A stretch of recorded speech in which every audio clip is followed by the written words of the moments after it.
कहानी नंबर 100। सकारात्मक सोच का महत्व। एक बार एक व्यक्ति ऑटो से रेलवे स्टेशन जा रहा था। ऑटो वाला बड़े आराम से ऑटो चला रहा था। तभी एक कार अचानक ही पार्किंग से निकलकर रोड पर आ गई। ऑटो ड्राइवर ने तेजी से ब्रेक लगाया और कार ऑटो से टकराते टकराते बची।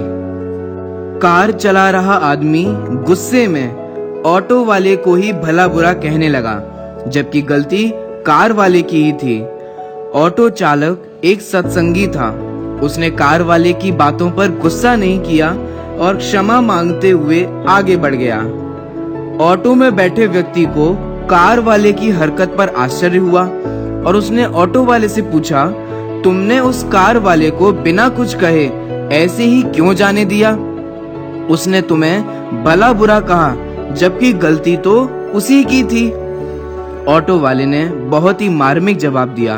वह बोला, साहब, बहुत से लोग कूड़े की डिब्बे की तरह होते हैं। वे बहुत सारा कूड़ा अपने दिमाग में भरे हुए चलते हैं। जिन चीजों की जीवन में कोई जरूरत नहीं होती, उनको मेहनत करके जोड़ते रहते हैं, जैसे क्रोध, घृणा, चिंता, निराशा आदि आदि।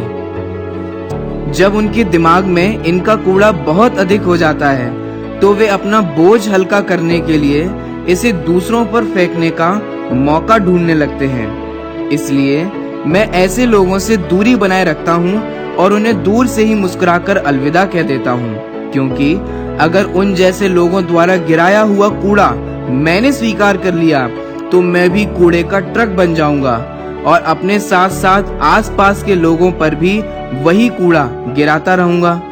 मैं सोचता हूँ जिंदगी बहुत खूबसूरत है, इसलिए जो हमसे अच्छा व्यवहार करते हैं उन्हें धन्यवाद कहो और जो हमसे अच्छा व्यवहार नहीं करते उन्हें मुस्कुराकर भुला दो। हमें याद रखना चाहिए कि सभी मानसिक रोगी केवल अस्पताल में ही नहीं रहते, कुछ हमारे आसपास खुले में भी रहते हैं।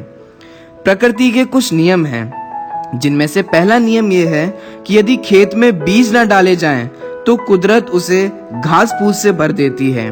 उसी तरह यदि दिमाग में सकारात्मक विचार न भरे जाएं, तो नकारात्मक विचार अपनी जगह बना ही लेते हैं। दूसरा नियम यह है कि जिसके पास जो होता है वह वही बांटता है। सुखी सुख बांटता है, दुखी दुख बांटता है, ज्ञानी ज्ञान बांटता है, भ्रमित भ्रम बांटता है और भयभीत भय बांटता है। जो खुद डरा हुआ है वह औरों को डराता है, दबा हुआ दबाता है, चमका हुआ चमकाता है। इसलिए हमें चाहिए कि हम अपने जीवन में तत्व ज्ञान के बल से सकारात्मकता को अपनाएं। आपने एक